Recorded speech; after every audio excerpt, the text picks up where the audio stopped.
오늘 들려드릴 이야기는 출세를 위해 병든 아내를 강가 흉가에 두고 돌아선 한 사내의 이야기입니다. 사내는 아내가 짐이라 생각했습니다. 기침이 작고 몸이 약하고 집안에 늘 조용히 앉아만 있는 사람이라고 여겼습니다. 하지만 그가 몰랐던 것이 있었습니다. 그 조용한 아내가 밤마다 자기 손가락을 바늘에 찔러가며 남편의 종이값을 벌고 있었다는 것, 자기 폐물을 전당 잡혀가며 집안 빚을 막고 있었다는 것, 그리고 남편의 장원길을 무너지지 않게 붙들고 있던 마지막 사람이 바로 그 병든 아내였다는 것입니다. 남편이 아내를 버리고 돌아선 뒤 강 건너 흉가에서는 밤마다 이상한 소문이 돌기 시작합니다. 사각, 사각, 사각. 누군가 바느질하는 소리. 사람들은 귀신이 죽은 옷을 꿰맨다고 수군거렸지만 그 흉가에서 꿰매지고 있던 것은 낡은 천 조각만이 아니었습니다. 숨겨진 장부와 지워진 이름과 한 사내의 부끄러운 인생이 그 흉가에서 다시 꿰매지고 있었습니다. 오늘 이야기는 버려진 아내의 한과 복수 이야기가 아닙니다. 오히려 자기 욕심 때문에 가장 소중한 것을 발로 차버린 남편이 어떻게 무너지고 또 어떤 대가를 치른 뒤에야 사람답게 다시 서게 되는지에 대한 이야기입니다. 제목은 흉가의 은비녀입니다. 한진명은 젊은 선비였습니다. 젊다고는 하나 마음엔 이미 늙은 조급함이 가득한 사내였습니다. 집안은 넉넉하지 않았고 대대로 내세울 큰 벼슬도 없었고 남들보다 일찍 이름을 드러내지 못하면 평생 한낱 가난한 글방 선비로 늙어갈 수밖에 없다는 두려움이 그의 등을 밤낮으로 떠밀고 있었습니다. 그래서 진명은 밥을 먹을 때도 과거를 생각했고 잠자리에 누워서도 과거를 생각했고 아내가 기침을 하다가 밤을 새우는 날에도 자기 머릿속엔 과거 시험장의 답안지가 떠나지 않았습니다. 그의 아내는 서매화였습니다. 매화는 조용한 사람이었습니다. 말이 없어서 조용한 것이 아니라 남의 말보다 자기 몫의 침묵을 오래 견디는 사람이어서 조용했습니다. 몸은 약했습니다. 겨울에는 기침이 깊었고 봄에는 열이 올랐으며 여름 장마만 지나도 뼈마디가 저려 오래 서 있지를 못했습니다.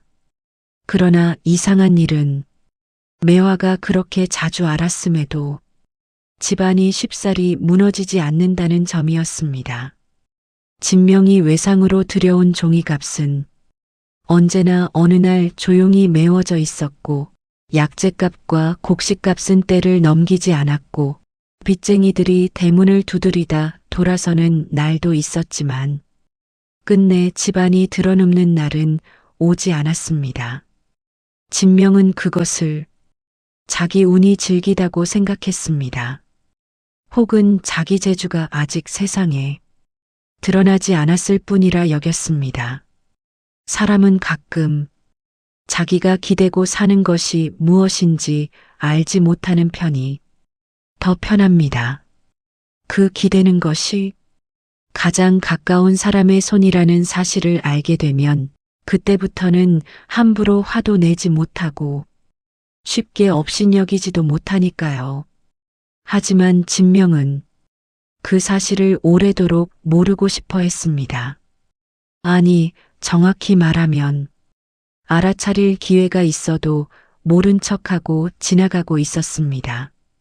매화가 어느 날 밤 등잔불 아래에서 손가락 끝에 헝겊을 감고 바느질을 하는 걸 보았을 때도 그는 또 그런 쓸데없는 일로 몸을 상하느냐고만 말했습니다. 매화는 기침을 눌러 참다가 조용히 대답했습니다. 쓸데없는 일은 아닙니다. 진명은 심드렁하게 웃었습니다. 바느질 몇 담으로 집안이 사오? 매화는 잠시 바늘을 내려놓고 그를 바라보았습니다. 그 눈빛은 서운함보다 더 깊은 것이었습니다. 말해도 알아듣지 못할 사람을 보는 조용한 체념 같은 것이었습니다. 집안은 늘 큰 돈으로만 사는 게 아닙니다. 넘어지지 않게 붙드는 손이 더 많습니다. 진명은 그 말을 들었지만 듣지 않았습니다. 그에게 매화는 사랑했던 아내에서 점점 조용히 앉아있는 병든 그림자로 바뀌고 있었습니다. 그리고 그 변화는 아주 서서히 그러나 돌이킬 수 없을 만큼 깊어지고 있었습니다. 과거 시험이 가까워질수록 진명의 마음은 더욱 메말라갔습니다. 글은 읽어도 머리에 들어오지 않았고 같이 공부하던 벗들 가운데 한둘이 먼저 자리를 잡는 소식이 들릴 때마다 그는 속으로 이를 갈았습니다. 그러던 어느 날 홍참판댁 사람이 그를 불렀습니다. 홍참판은 벼슬길에 사람 하나쯤 앉히는 일에 입김이 닿는 인물이었습니다. 직접 손을 더럽히진 않지만 누구를 밀어줄지, 누구를 눌러둘지, 누구 지방과 혼맥을 잇게 할지쯤은 조용히 정할 수 있는 사람이었습니다. 진명은 그런 사람 앞에서 결코 당당할 수 없었습니다. 홍참판댁 사랑방에는 향 냄새가 옅게 돌고 있었고 차를 따르던 하인들 발소리조차 소리 없이 미끄러졌습니다. 홍참판은 사람 좋은 얼굴로 진명을 맞았습니다. 한선비, 요즘 글맛은 좀 나나? 진명이 공손히 머리를 숙였습니다. 부족하오나 힘써보고 있습니다. 힘으로 되는 일도 있고 힘으로 안 되는 일도 있지. 홍참판은 차를 한 모금 머금고 진명을 오래 바라보았습니다. 자네는 재주가 없진 않아. 다만 사람들 입에 오르내리는 잡음이 있으면 곤란하네. 진명의 눈썹이 아주 조금 움직였습니다. 잡음이요? 세상 사람들은 별 쓸데없는 말을 하지. 병든 아내를 둔 사내는 기운이 눌린다느니, 집안에 병기가 오래 머물면 운수가 막힌다느니.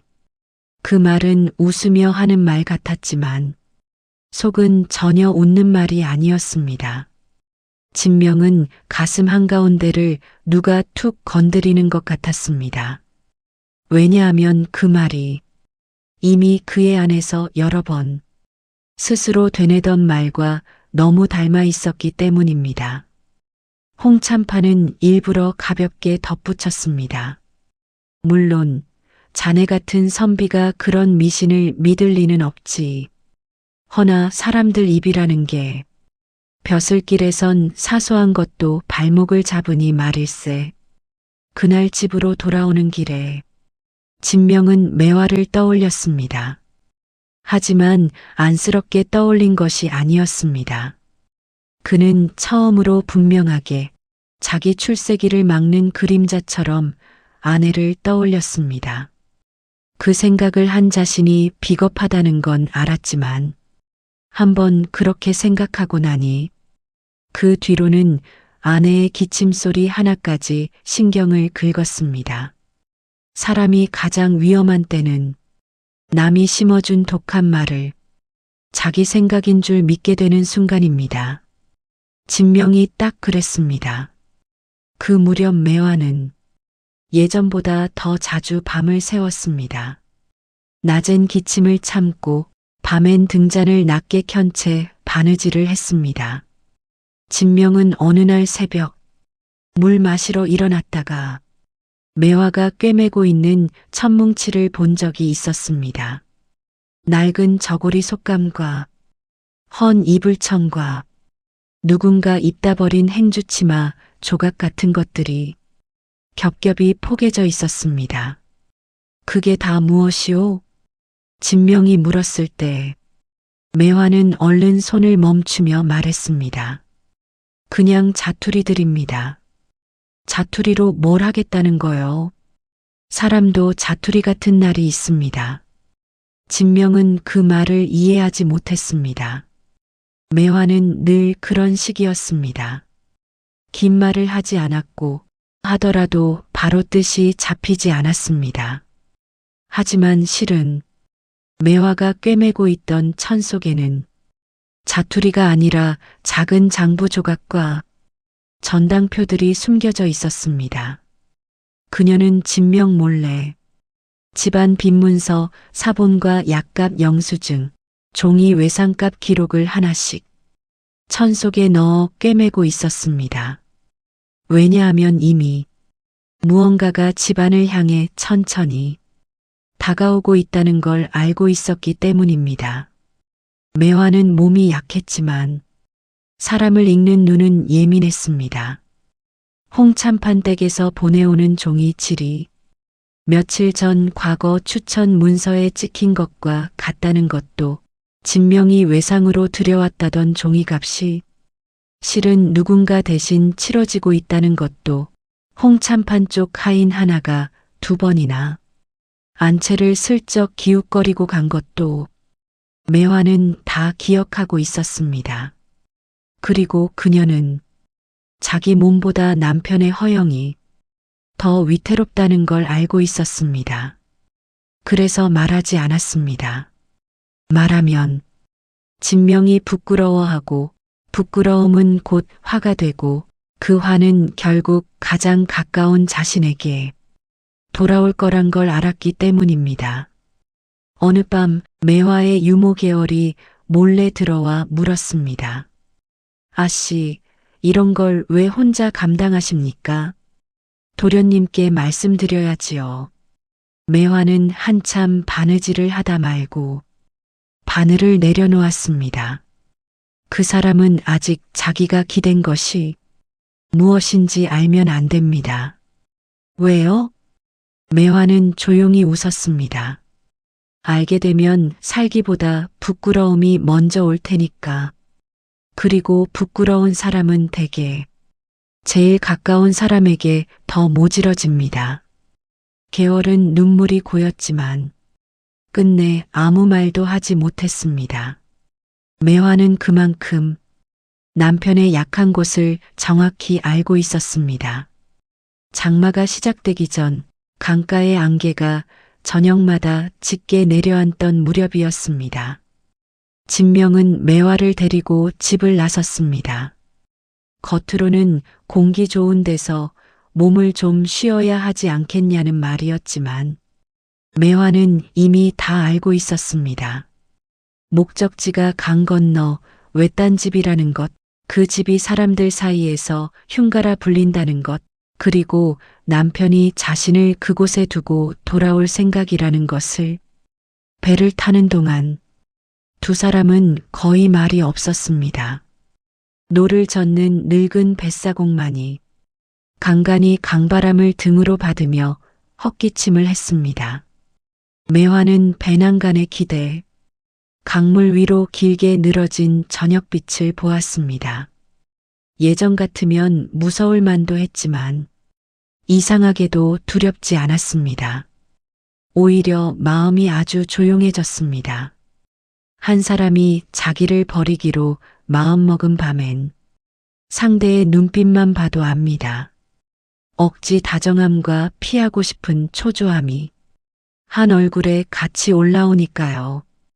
흉가라 불리는 집은 사실 귀신이 나오는 집이 아니었습니다. 예전에 역병을 피해 비워둔 별채였고 그 뒤 몇 번 주인이 바뀌며 폐가처럼 남은 곳이었습니다. 문풍지는 찢겼고 기둥엔 물 얼룩이 남아 있었고 마루는 밟을 때마다 낮은 신음 같은 소리를 냈습니다. 진명이 말했습니다. 잠시만 여기 계시오. 시험만 끝나면 데리러 오리다. 거짓말이었습니다.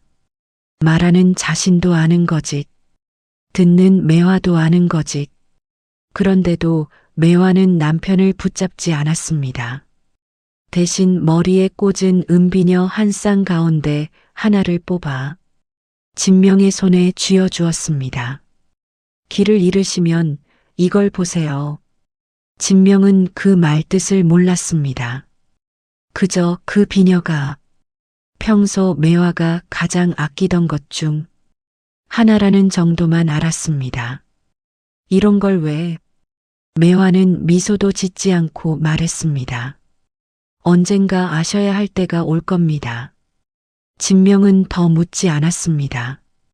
묻고 싶지 않았습니다. 그 말의 뜻을 들으면 돌아서지 못할까봐 두려웠기 때문입니다. 그는 끝내 뒤를 돌아보지 않고 강을 건너 돌아갔습니다. 배가 강 한가운데 이르렀을 때 뱃사공이 조용히 물었습니다. 도련님, 마님 혼자 두고 오십니까? 진명은 거칠게 대답했습니다. 쓸데없는 소리 마시오. 그 순간 자기 목소리가 얼마나 비겁하게 들렸는지 진명 본인도 알고 있었습니다. 하지만 이미 늦었습니다. 사람이 자기 잘못을 가장 확실히 알면서도 돌아가지 않는 순간이 있습니다. 그날 밤에 진명이 그랬습니다. 그날 이후 강 건너 흉가에 대한 소문이 돌기 시작했습니다. 새벽마다 불빛이 깜빡이고 누군가 밤새 천을 꿰매는 소리가 난다는 것이었습니다. 사각, 사각, 사각. 천천히 그러나 끊기지 않는 소리. 강가 사람들은 금세 귀신 이야기로 만들었습니다. 죽은 여인의 혼이 수위를 꿰매는 게야. 역병 들던 집 아니더냐. 원래 그런 데선 사람 소리 말고 다른 소리가 나지. 뱃사공은 한 번은 진명에게까지 말했습니다. 도련님, 묻기 미안하지만 그 집 쪽에서 밤마다 바느질 소리가 납니다. 진명은 술잔을 놓다 말고 손을 잠깐 멈췄습니다. 그래서요. 혹시 마님이 그만하시오. 말은 그렇게 했지만 그날 밤부터 진명은 잠을 제대로 이루지 못했습니다. 눈을 감으면 사각, 사각, 사각. 실제로 들리지도 않는 소리가 귓속에 맴돌았습니다.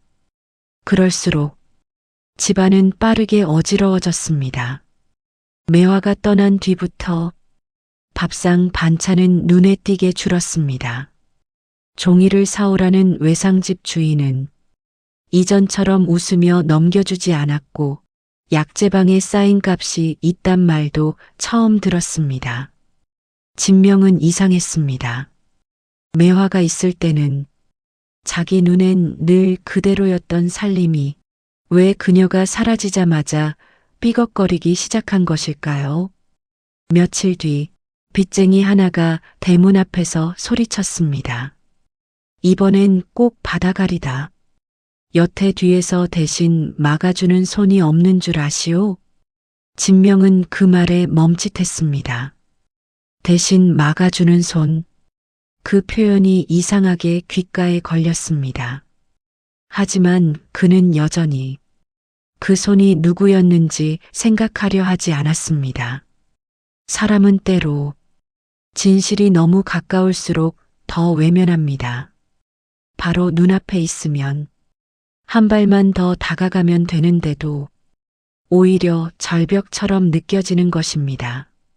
며칠 뒤 저녁 매화의 유모 계월이 찾아왔습니다.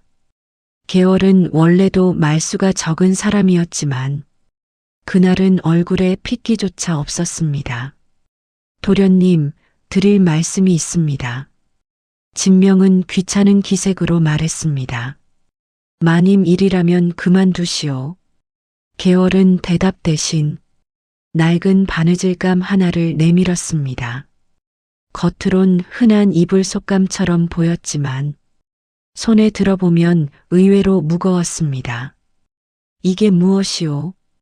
아씨가 밤마다 꿰매던 것입니다. 진명이 풀어보려 하자 계월이 먼저 실밥을 끊어냈습니다. 천 속에서 작은 전당표와 빈 문서, 조각, 약재값 쪽지, 종이 외상 기록, 그리고 은전 몇 잎이 굴러나왔습니다. 진명은 말문이 막혔습니다. 계월이 떨리는 목소리로 말했습니다. 아씨는 자기 폐물을 하나씩 잡히고 밤마다 바느질 품을 팔아 도련님 글값을 메우셨습니다. 비톡촉이 들어오면 먼저 막으셨고 도련님 자존심 상할까봐 한 번도 입에 올리지 않으셨습니다. 진명은 믿을 수 없다는 듯 문서들을 집어들었습니다. 손에 잡히는 종이마다 자기 이름이 있었습니다. 자기가 쓴 외상, 자기가 밀린가, 자기가 넘긴 날짜. 그런데 갚은 사람 이름은 적혀 있지 않았습니다. 이상하게도 그 칸만 비어 있거나 흐릿했습니다. 계월은 낮게 덧붙였습니다. 아씨는 늘 그러셨습니다. 남이 알아주는 살림은 오래 못 간다고. 아무도 모르게 막아야 집안이 부끄럽지 않다고요. 진명은 한동안 아무 말도 하지 못했습니다. 그는 처음으로 매화가 조용히 앉아있는 병든 여인이 아니었다는 걸 보았습니다. 그녀는 자기 대신 집안이 무너지지 않게 버티고 있던 사람이었습니다. 그 순간 진명은 자신이 아내를 버렸다는 사실보다 더 참기 어려운 감정을 느꼈습니다. 자기는 지금까지 하나도 몰랐다는 사실, 그 무지가 비겁함보다 더 추하게 느껴졌습니다. 계월은 거기서 멈추지 않았습니다. 그녀는 바느질감 속 다른 쪽을 다시 찢어 작은 종이 2장을 꺼냈습니다. 하나는 홍참판 쪽에서 보낸 듯한 필체의 서찰 조각, 다른 하나는 진명의 이름이 적힌 추천 문서 사본 일부였습니다. 진명은 눈을 좁혔습니다. 이게 어찌? 계월이 말했습니다. 아씨가 눈치채셨습니다. 홍참판 댁에서 도련님을 밀어주는 척하면서 사실은 다른 데다 얽어매려 한다고. 무슨 뜻이오? 아씨 친정 쪽 논밭 일부와 보증 문서를 도련님 혼사와 엮어 넘기려는 수작입니다. 아씨가 버티고 있는 한 그게 쉽지 않으니 아씨를 짐처럼 보이게 만들려 했던 것이지요. 진명은 얼굴이 굳었습니다. 홍참판이 자신을 도와주는 줄 알았던 모든 순간이 갑자기 다르게 보이기 시작했습니다. 말 한마디, 웃음 한 번, 차 한 잔 권하며 던진 조언 하나가 모두 값을 매긴 거래처럼 느껴졌습니다. 그리고 무엇보다 매화는 그걸 먼저 알아보고 있었던 것입니다. 그녀는 자기 몸이 약해도 정신은 흐리지 않았습니다. 오히려 진명보다 훨씬 또렷하게 누가 어떤 이유로 다가오는지를 읽고 있었습니다. 계월은 마지막으로 말했습니다. 아씨를 흉가에 두고 오신 날 아씨는 우시지 않았습니다. 다만 그러셨습니다. 이제는 나도 집 밖에서 일을 마쳐야겠다고요. 그 말뜻을 진명은 한참 후에야 이해합니다. 매화는 버려졌지만 무너진 것이 아니었습니다.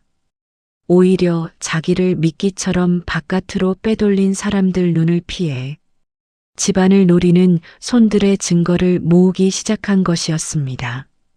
진명은 결국 강을 다시 건너기로 합니다. 낮이 아니라 해질 무렵 자기가 아내를 버렸던 바로 그 시간대에 배를 탔습니다. 늙은 뱃사공은 그를 보자 아무 말도 하지 않았습니다. 다만 노를 젓다 말고 아주 낮게 한마디만 했습니다. 길을 다시 찾으러 가시는 모양이군요.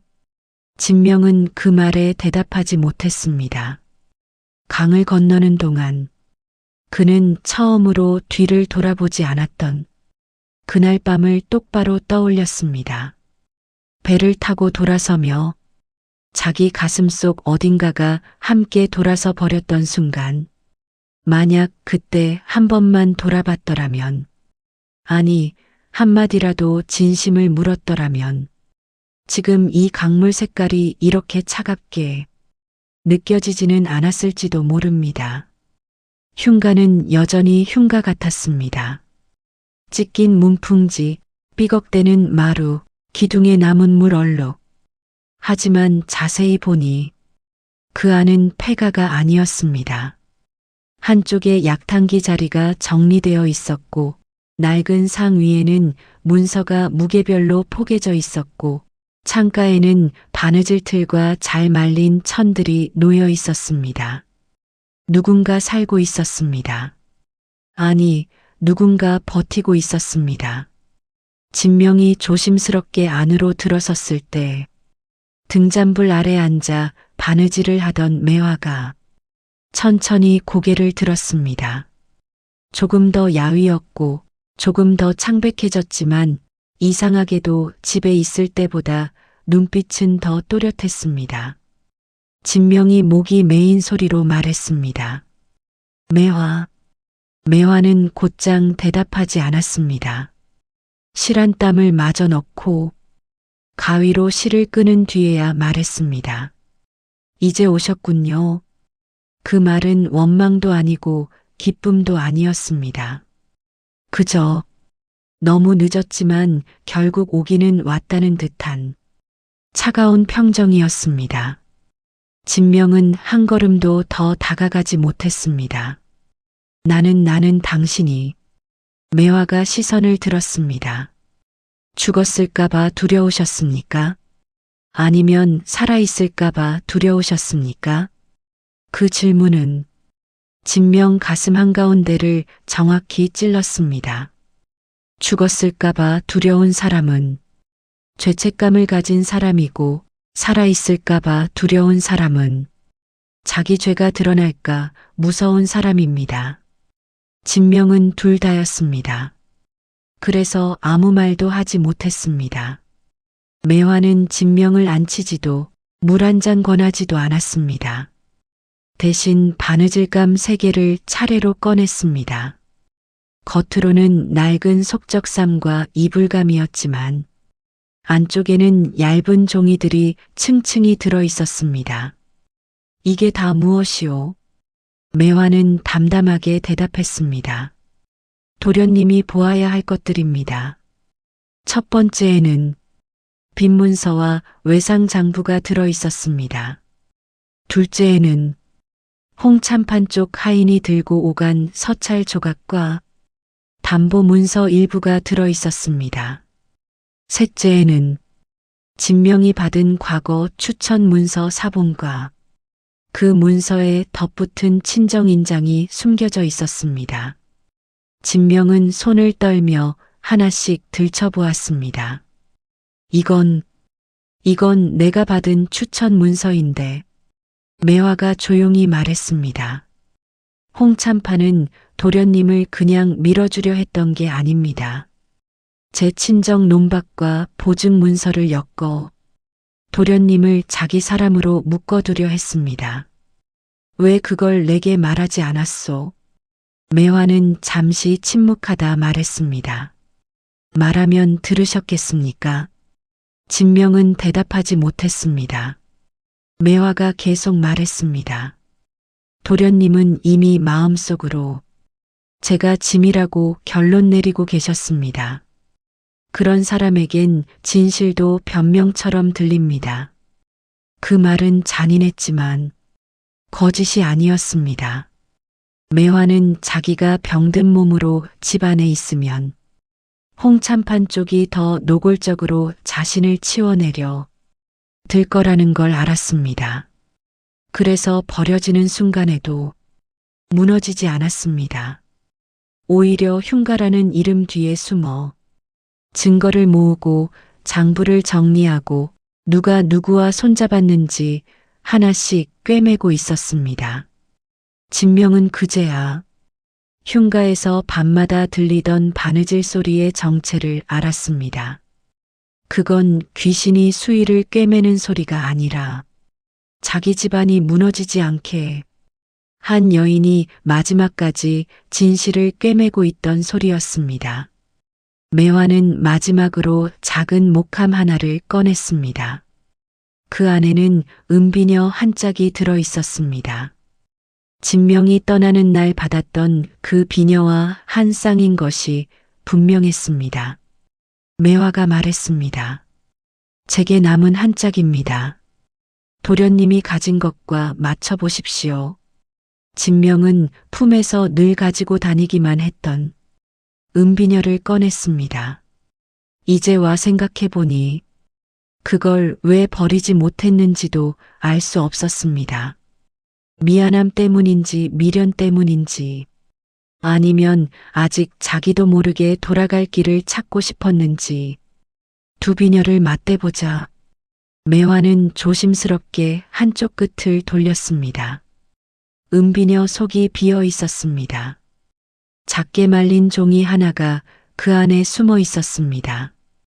진명이 떨리는 손으로 펼쳐보니 과거 추천 문서의 원본 사본과 매화 친정 쪽 인장이 찍힌 증빙이 있었습니다. 즉 진명이 장원길을 꿈꿀 수 있었던 배경에는 처음부터 매화와 매화 친정의 조용한 뒷받침이 있었던 것입니다. 매화는 남편을 막은 적이 없습니다.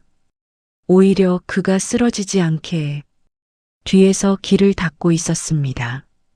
그런데 진명은 그 길이 자기 발밑에서 그냥 생겨나는 줄 알았고 그 길을 만든 사람을 가장 먼저 버려버렸습니다.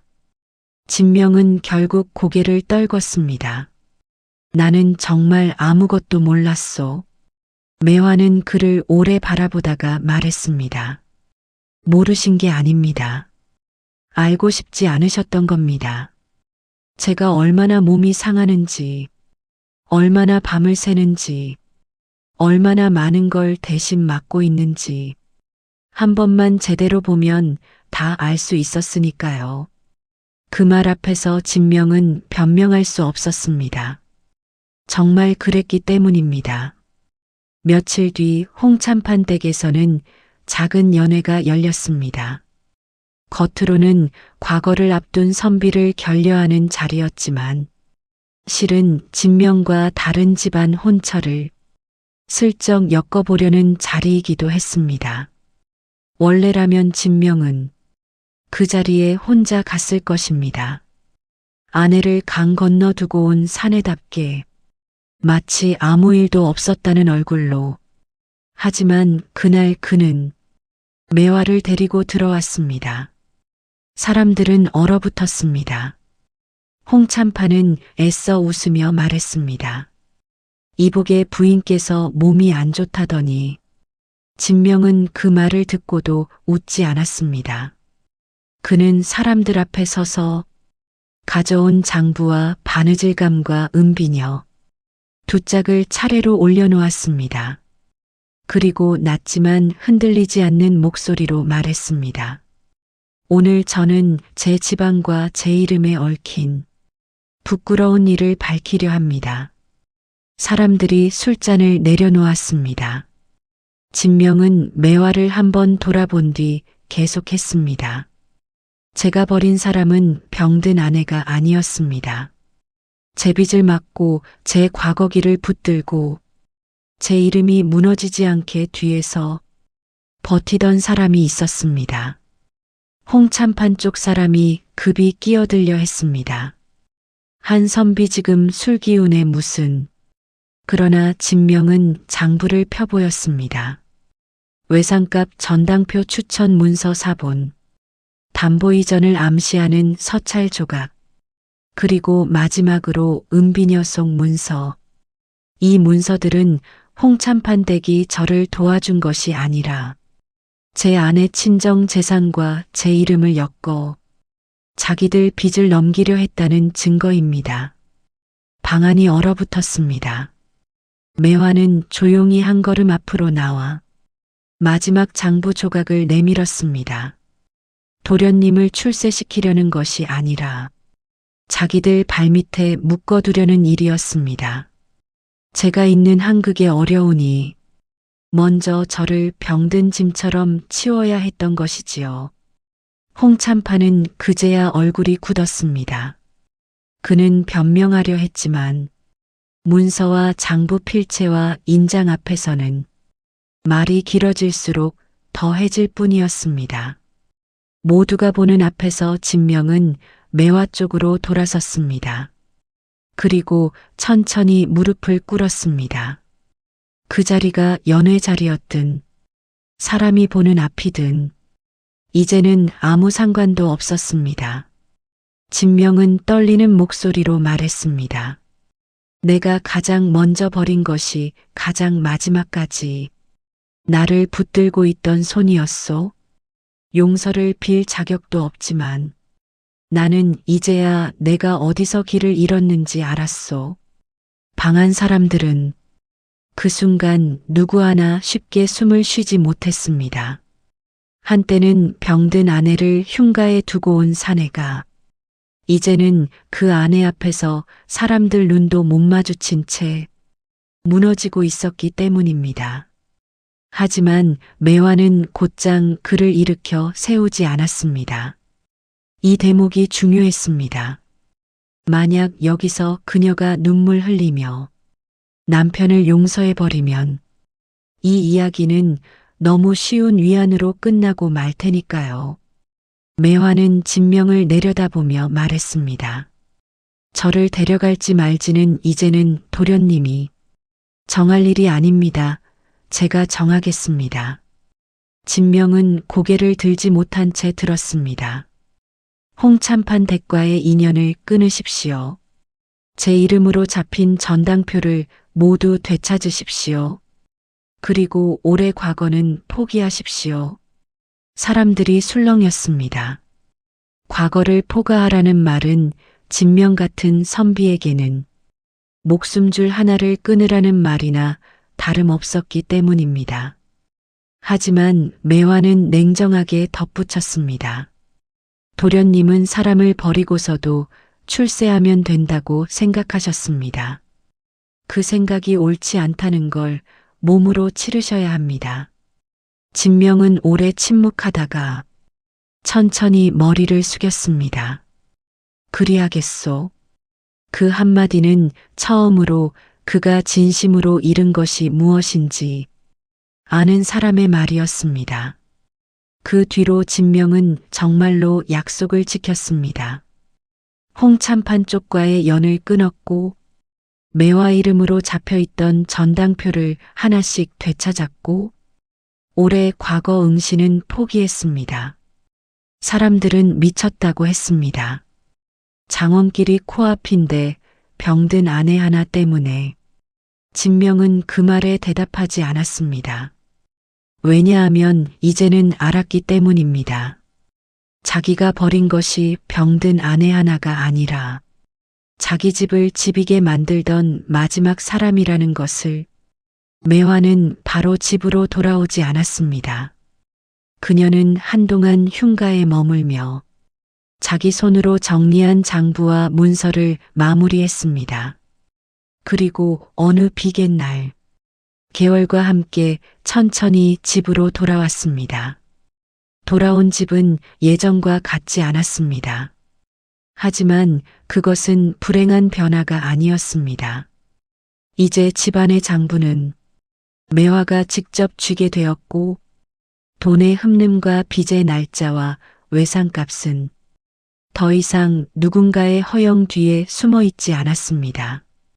진명은 밤마다 글을 읽다 말고 한참 멈춰 앉아 있곤 했습니다. 그 손에는 늘 그 은비녀 한 짝이 들여 있었습니다. 매화가 어느 날 물었습니다. 아직도 그걸 들고 계십니까?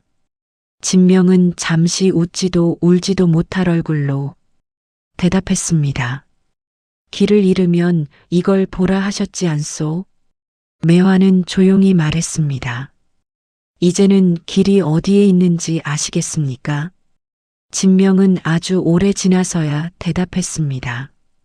예전엔 벼슬길이 길인 줄 알았소. 지금은 사람을 잃지 않는 쪽이 길이라는 걸 압니다. 매화는 그 말에 아무 대답도 하지 않았습니다. 하지만 그 침묵은 예전과 달랐습니다. 이제는 체념의 침묵이 아니라 상대가 정말 바뀌는지 지켜보는 사람의 침묵이었습니다. 사람들은 뒤늦게 알게 되었습니다. 흉가에서 새벽마다 들리던 바느질 소리는 귀신의 곡소리가 아니라 무너지는 집안을 끝까지 붙들어 보려던 한 여인의 마지막 분투였다는 것을. 서매화는 예전으로 돌아가지 않았습니다. 상처를 준 사람이 뒤늦게 후회한다고 해서 찢어진 세월이 저절로 꿰매지는 것은 아니라는 걸 그녀는 누구보다 잘 알고 있었기 때문입니다. 그리고 그날 이후 사람들은 한 진명을 두고 글은 읽었으되 사람은 읽지 못한 자라고 불렀습니다. 반면 서매화의 이름은 오래 남았습니다. 억울함 앞에서 미쳐버리지 않고 원망 속에서 스스로를 태워버리지도 않고 끝내 진실을 기록으로 남겨 거짓을 무너뜨린 사람으로 기억되었습니다. 이 이야기는 끝에서 우리가 꼭 기억해야 할 것은 분명합니다. 사람은 가난해서 무너지는 것이 아니라 가까운 사람의 희생을 하찮게 여기기 시작할 때 무너집니다. 그리고 더 중요한 것은 이것입니다. 조용히 참는 사람을 약하다고 여기면 안 됩니다. 그 침묵 속에는 원망이 아니라 책임이 들어있고 그 책임이 기록이 되는 순간 거짓은 반드시 무너집니다. 눈앞의 욕심 때문에 나를 위해 애쓴 사람의 마음을 짓밟으면 언젠가 그 대가는 벼슬보다 더 크게 돌아옵니다. 재물은 다시 모을 수 있어도 한 번 잃은 신뢰와 사람의 마음은 두 번 다시 예전으로 돌아오지 않기 때문입니다. 그러니 이 이야기가 주는 교훈은 단순합니다. 가장 가까운 사람의 헌신을 당연하게 여기지 말 것. 약한 사람의 침묵을 만만하게 여기지 말 것. 그리고 진실은 늦어도 반드시 드러난다는 것을 잊지 말 것. 결국 한 집안을 살리는 것은 큰 소리치는 권세가 아니라 말없이 제자리를 지키는 한 사람의 진심입니다. 여러분, 오늘 들으신 흉가의 은비녀는 겉으로는 버려진 아내의 이야기 같지만 끝까지 들어보면 사람이 무엇으로 무너지고 또 무엇으로 남는지를 보여주는 이야기이기도 합니다. 살다 보면 가장 가까운 사람의 수고가 가장 늦게 보일 때가 있습니다. 익숙하다는 이유로, 늘 곁에 있다는 이유로 그 마음을 가볍게 여기기도 하지요. 하지만 정말 무서운 것은 낯선 적이 아니라 내 곁을 지키던 사람의 마음을 잃는 일인지도 모릅니다. 오늘 이 이야기처럼 조용한 사람의 침묵 속에는 우리가 모르는 눈물과 책임이 숨어 있을 수 있습니다. 그러니 부디 늦기 전에 곁에 있는 사람의 마음을 돌아보셨으면 좋겠습니다. 오늘 이야기에서 가장 마음에 남는 장면이나 여러분이라면 서매화에게 어떤 말을 해주고 싶은지 댓글로 남겨주시면 저도 함께 생각해 보겠습니다. 조선의 옛 야담 그리고 이야기, 사이다 반전 이야기를 좋아하신다면 구독과 좋아요로 함께 해주세요.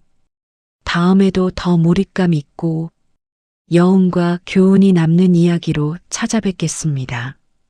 감사합니다. 지금까지 달빛 윤슬이었습니다.